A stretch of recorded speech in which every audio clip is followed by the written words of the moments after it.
परत दिली. दिनांक 13 ऑक्टोबर 2008 रोजी मम्मीला खूप ताप भरलेला. आम्ही ताप भरला म्हणून मम्मीला आमच्या फॅमिली डॉक्टरकडे घेऊन गेलो. त्यांनी मम्मीला चेक केले आणि औषधं लिहून दिली. आम्ही तिला औषधं सुरू केली. पप्पांनी मम्मीला घरी आणले. एक दिवस गेला. 14 तारखेला रात्रीपर्यंत काहीही होत नव्हतं. ताप कमी येत नव्हता. तिला उलट्या सुरू झाल्या. 15 तारखेला परत आम्ही डॉक्टरकडे घेऊन गेलो. त्यांनी परत औषधं लिहून दिली. आम्ही परत तिला घरी आणली. 15 तारखेलाही तिला काही अनुभव नाही, काहीच इफेक्ट होत नव्हता. त्याच दिवशी संध्याकाळी आम्ही तिला डॉक्टरकडे परत घेऊन गेलो. तर डॉक्टरनी सांगितलं की आपण यांचं रक्त चेक करून घेऊया. आणि डॉक्टरनी रक्त चेक करण्याची चिठ्ठी लिहून दिली. 16 ऑक्टोबर 2008 हा दिवस माझ्या आयुष्यातला वाईट दिवस तर म्हणता येणार नाही, कारण की ह्या दिवसापासून मला कळालं की बापूंची माझ्यावरती किती कृपा आहे ती. 16 ऑक्टोबर या दिवशी मम्मीची हालत एवढी बेकार झाली की तिला उभेही राहता येत नव्हतं. तिला साधं बसवलं तरी ती खाली पडायची. एवढी तिची खूप बिकट परिस्थिती झालेली. त्यात ती पप्पा बोलले की चला आता आपण रक्त चेकिंग करायला जाऊया. तर ती म्हटली की मला चालायची ताकदच नाही. तिला डोळेसुद्धा उघडता येत नव्हते, एवढी तिची बिकट कंडिशन झालेली. तर पप्पा बोलले की तू घरीच बस, मी जाऊन रिक्षा घेऊन येतो. पप्पा रिक्षा आणण्यासाठी घराच्या बाहेर पडले. पण त्या दिवशी दुर्दैव एवढं की रिक्षा आणि टॅक्सीचा संप होता. आता करणार काय? पप्पांनी बापूंचं नामस्मरण केलं. आम्ही जिथे राहतो त्याच एरियाच्या बाहेर एक सर्व्हिस सेंटर आहे. त्या सर्व्हिस सेंटरचा मालक स्वतःहून पप्पांना विचारतो की तुम्हाला गाडी पाहिजे का? त्या एका क्षणाला असं वाटलं की ही सोय ही बापूंनीच केली. त्या व्यक्तीला काही माहिती नाही. पप्पा जाऊन त्याला काही बोलले नाहीत की बाबा मला तुझी गाडी हवी आहे. तो व्यक्ती पुढून येऊन विचारतो तुम्हाला गाडी हवी का? त्या व्यक्तीने गाडी दिली, प्लस स्वतःचा ड्रायव्हरही दिला. आणि त्याने एवढंही सांगितलं तुम्ही आज दिवसभर गाडी तुम्हाला जेवढे दिवस पाहिजे तेवढे ठेवा. हे बापूंशिवाय दुसरं कुणीही करू शकत नाही. तसेच पप्पांनी मम्मीला घरातून बाहेर काढलं, गाडीत ठेवलं आणि लॅबॉरेटरीमध्ये घेऊन गेले. मम्मीचं तिथे रक्त चेक करण्यासाठी ब्लड घेतलं. पप्पांनी लगेच तिला आमच्या फॅमिली डॉक्टरकडे नेलं परत एकदा. तर डॉक्टर बोलले की आपण पेशंटला ग्लुकोज लावूया. ग्लुकोज लावल्याने थोडेफार पॉवर येईल अंगात. तर त्यांनी ग्लुकोज लावलं आणि विचारलं की BP चेक केला मम्मीचा. तर त्यावेळी मम्मीचा BP होता 70. आता इथे जर कोणी डॉक्टर असतील तर त्यांना माहिती असेल की माणसाचा BP 70 हा BP कधी असतो? जेव्हा माणूस एकदम लास्ट स्टेजच्या जवळ असतो तेव्हा माणसाचा BP 70 असतो. डॉक्टर बोलले की नाही 70मध्ये आपण ग्लुकोज लावूया. त्या डॉक्टरांची मिसेस पण डॉक्टर होती. त्यांनी डॉक्टरांना सजेस्ट केलं की तुम्ही ह्या पेशंटला ग्लुकोज लावू नका. तरीही डॉक्टरनी त्यांच्या जबाबदारीवरती मम्मीला ग्लुकोज लावलं. मम्मीला पहिली ग्लुकोजची बाटली चढली. दुसरी बाटली लावली तर मम्मीला उलट्या सुरू झाल्या. डॉक्टर घाबरले मग तसे पप्पा पण घाबरले की आता करणार काय? तर डॉक्टरने लगेच पप्पांना सांगितलं की तुम्ही गाडीची व्यवस्था करा आणि मी जाऊन रिपोर्ट घेऊन येतो. पप्पांना परत टेन्शन आलं तर करणार काय? गाडी परत आणायला परत त्या मालकाकडे जावे लागेल, कारण की पप्पांनी ती गाडी सोडून दिलेली. पप्पा परत जाऊन गाडी घेऊन आले आणि डॉक्टर रिपोर्ट्स घेऊन आले. डॉक्टर रिपोर्ट बघतात तर सांगतात काय की पेशंटला लगेच हॉस्पिटलमध्ये ॲडमिट करावं लागेल. का? तर ज्या आपल्या शरीरामध्ये पांढऱ्या पेशी असतात, सैनिक पेशी म्हणतात, ब्लड प्लेट्स म्हणतात, त्या मम्मीच्या फक्त 35,000 होत्या. एका नॉर्मल व्यक्तीच्या शरीरामध्ये त्या 1 लाख ते 4 लाख लागतात. तिथे मम्मीच्या फक्त 35,000 होत्या. आम्ही तिथून पप्पांनी लगेच मम्मीला गाडीत ठेवलं आणि गोऱ्या येथील कीर्ती हॉस्पिटलमध्ये नेलं. डॉक्टरांनी मम्मीला चेकिंगसाठी वरती नेलं. तर पप्पांनी त्या गाडीवाल्याला सांगितलं की तुम्ही आता जाऊ शकता, कारण की मम्मीला आता हॉस्पिटलमध्ये आणल्यात, आता गाडीची काही गरज लागणार नाही, आता इथे तिला ॲडमिट करून घेतील.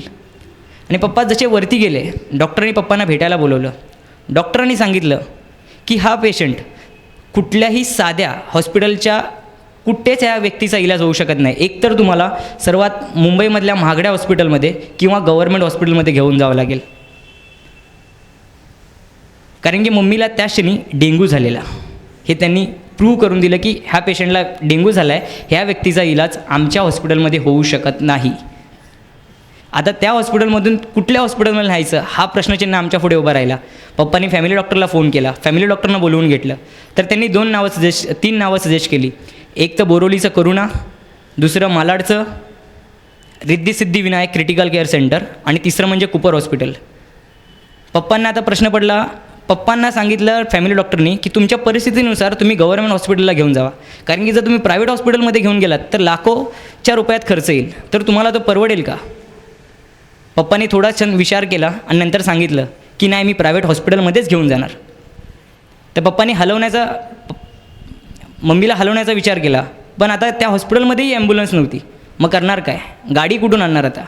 तर पप्पा तत्क्षणी हॉस्पिटलमध्ये खाली आले. तर हॉस्पिटलच्या बाहेर पडतात तर एक बाईकवाला उभा, मोटरसायकलवाला उभा. तो विचारतो, कुठे जायचं आहे का तुम्हाला? तोही बापूच होता.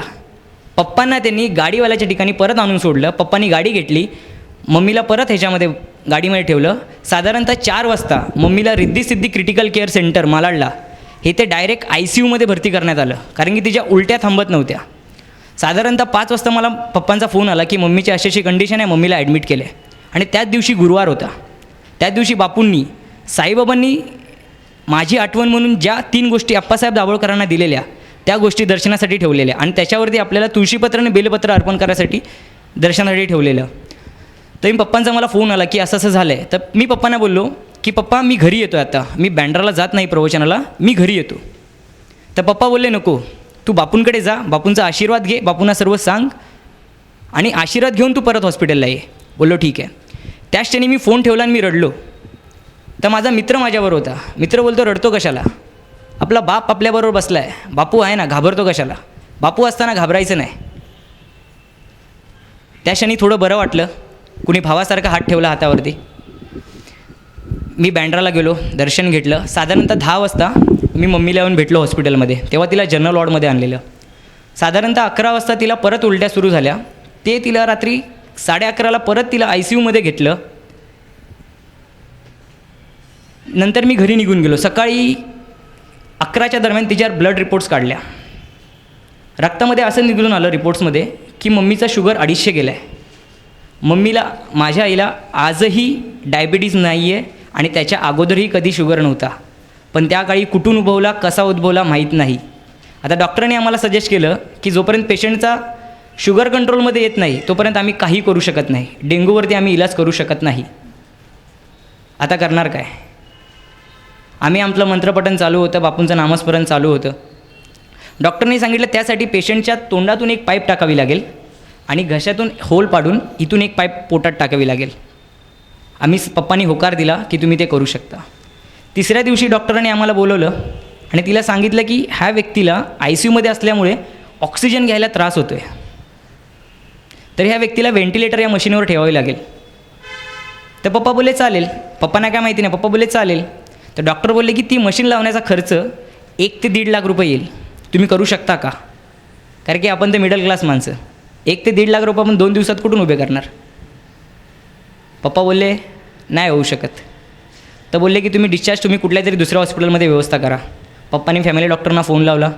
फॅमिली डॉक्टर आले. पप्पांनी मला फोन केला. मी घरी होतो त्यावेळेला. मी जेवायला बसलेलो, एक घास मोडला, तोंडात घेणार तेवढ्यात पप्पांचा फोन वाजला. मी तसाच घास खाली ठेवला. पप्पांनी मला असं सांगितलं. मी बापूंच्या फोटोपुढे गेलो. एवढ्या काळात मी एकदाच फक्त बापूंकडे रडलो. बापूंना सांगितलं, बापू मी तुमचं बाळ आहे, तीही तुमचं बाळ आहे. बाळाची काळजी आता तुम्हीच घ्यायची, मी काहीही बोलणार नाही. पप्पांनी सांगितलं घरातून जेवढे काही पैसे असतील ते घेऊन ये, मम्मीला डिस्चार्ज घ्यायचं आहे. मी घरून हॉस्पिटलमध्ये जाईपर्यंत, म्हणजे कांदिवलीवरून मालाडला जाईपर्यंत मम्मीचे डिस्चार्ज पेपर रेडी झालेले. ते डिस्चार्ज पेपर कॅन्सल होऊन मम्मीला परत ॲडमिट केलं. का? तर माझ्या फॅमिली डॉक्टरने 1 लाख रुपये द्यायची जबाबदारी दाखवली. आज भावाला काही अपेक्षा न धरता 1 लाख रुपये द्यायचे म्हणजे विचार करतो. साधे 10,000 द्यायचे तर विचार करतो, पण माझ्या फॅमिली डॉक्टरने 1 लाख रुपये दिले. तीही व्यवस्था माझ्या बापूंनेच केली. हा विश्वास इथे माझा अटळ झाला की माझा बापू माझ्याबरोबर आहेच. त्यानंतर मी घरी आलो तर मला ती बापूंचीच इच्छा असावी. आपले एक बापू भक्त मधुसूदन बोबाटे ते आईची विचार करण्यासाठी घरी आले आणि त्यांनी मला एक सांगितलं की तू आईची एक रिपोर्ट घेऊन दादांना का नाही जाऊन भेटत, दादा काय सांगतील त्यावरती तुझा निष्कर्ष कर, दादा तुला काहीतरी मार्गदर्शन करतील. मी त्याचप्रमाणे हॉस्पिटलमध्ये आलो. मम्मीची एक डॉक्टरांकडून रिपोर्ट लिहून घेतली आणि संध्याकाळी 8च्या दरम्यान दादांना भेटलो. दादांनी रिपोर्ट बघितली. दादांनी मला रिपोर्ट बघून एवढं सांगितलं की 3 वेळा हनुमान चालीसा वाच. दादांपुढे उभं राहायचे म्हटलं की अगोदरच घाबरते, कारण की दादा बघतात त्यामध्ये म्हणजे एकदम भीती वाटते. तरी पण मी काही बोललो नाही. एवढं ऐकलं आणि परत फिरलो. दादांचा कॅबिनचा दरवाजा उघडला, परत बंद केला, परत फिरला आणि दादांकडनं विचारलंच, दादा काळजी करायचं काही कारण नाही ना? दादांनी मला सांगितलं, बाळा तुझ्या आईला बीपीची औषधं सुरू आहेत, व्हेंटिलेटर मशीन लावले, शुगर 250 आहे, आईचं काळजी करण्याचं कारण आहे. त्याच क्षणाला माझ्या पायाखालची जमीन हदरली. कारण की दादांचा आज तागायचा शब्द कधी खोटा ठरला नाही. आणि दादा बोलले की ते सर्व संपलं. मला वाटलं की आता माझी आई जाणार. एका क्षणाला तसंच वाटलं की माझी आई मला सोडून जाणार. पण दादांनी त्यावरतीही मला उपाय सांगितला की अजून घाबरू नकोस, ही एक रात्र तुझ्या हातात आहे. ह्या एका रात्रीत तुला जेवढं जमेल तेवढी हनुमान चालीसा म्हण, तुला उद्या डेफिनेटली अनुभव येईल. तसाच मी बाहेर आलो. पप्पांना फोन करून सांगितलं. आमच्या आजूबाजूला जेवढे बापू भक्त होते त्यांनाही कळवलं. त्या सर्वांनी हनुमान चालीसा म्हणायला सुरुवात केली. पप्पांनीही केली, मीही केली. त्या पूर्ण रात्र मी घरी बसून हनुमान चालीसा पठण केली. हॉस्पिटलला आलो रात्री 1 वाजता. हनुमान चालीसा पठण सुरू केली. सकाळी 8 वाजेपर्यंत माझी 108 वेळा हनुमान चालीसा बोलून कंप्लीट झाली. त्यानंतर मी हॉस्पिटलला गेलो. दुपारी 12च्या सुमारास पप्पांचा मला फोन आला. मम्मीचा शुगर पूर्णपणे नील दाखवला. आदल्या दिवशी शुगर रात्री 12 वाजेपर्यंत 250 दाखवते. दुसऱ्या दिवशी सकाळी 8च्या रिपोर्टमध्ये शुगर पूर्णपणे नील. हा काय चमत्कार! हा बापूच करू शकतो. बापूशिवाय दुसरं हे कुणीही करू शकत नाही. तेथील डॉक्टरही आम्हाला बोलले की हे कसं घडलं, कसं झालं आम्हाला माहीत नाही. हे केलं तर तुमच्या त्या सद्गुरू तत्वानेच केलं. तुम्ही ज्या सद्गुरूचा फोटो तुमच्या ज्या पेशंटच्या पाठी लावला आहे त्या सद्गुरूनेच हे केलं आहे. आम्ही काहीही केलेलं नाही आहे. शुगर कंट्रोलमध्ये आला. डेंग्यूची औषधं सुरू झाली मम्मीची. हळूहळू तिची रिकव्हरी व्हायला सुरुवात झाली. 27 ऑक्टोबर 2008 रोजी मम्मीची तब्येत पूर्णपणे स्थिर झाली. पण तिला जेव्हा जनरल वॉर्डमध्ये शिफ्ट केलं तेव्हा ती मलाही ओळखत नव्हती. कारण की तिला 15 दिवस जवळजवळ विदाऊट अन्न पाणी ठेवलेलं, फक्त ग्लुकोज. ती मलाही ओळखत नव्हती की मी तिचा मुलगा आहे. बापू तर लांबचीच प्रश्न आहे. पप्पांनासुद्धा ओळखत नव्हती. तिला जनरल वॉर्डमध्ये आणलं. सर्व अरेंजमेंट झाली. सर्व डिस्चार्ज घेतला. घरी आलो. तिला पाऊल ठेवते ना ठेवते तिने बापूने आईंचा फोटो बघितला. आणि तिने पहिला प्रश्न विचारला, हे 2 व्यक्ती कोण? मी बोललो, बापू आणि नंदाई.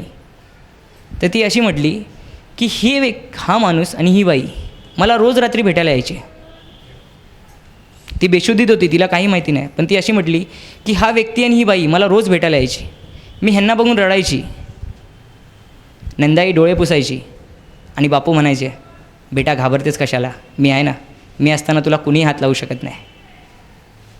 ज्या दिवशी डिस्चार्ज घेतला त्या दिवशी डॉक्टरनी आम्हाला सांगितलं की रिद्धी सिद्धी क्रिटिकल केअर सेंटरमधली ही पहिली केस आहे डेंग्यूची जी रिटर्न गेले.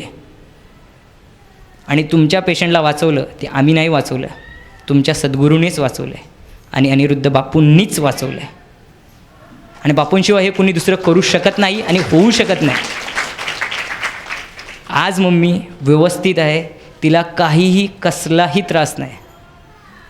आणि मम्मी वाचली ती माझ्या बापूंमुळेच वाचली. आणि एक की ज्या प्रमाणात विश्वास त्याच प्रमाणात सर्व. आणि माझ्या पप्पांनीही मला सांगितलं की बापूंवरचा विश्वास कधीच डगमळू द्यायचा नाही. जेवढ्या प्रमाणात विश्वास तेवढ्याच प्रमाणात बापू आपल्यासाठी धावत येतो. आणि बापू धावत आला आणि बापूंनी मला माझी आई दिली. हरिओम. शेवटी एकच सांगतो, विश्वास असावा पुरता, करता हरता गुरु ऐसा.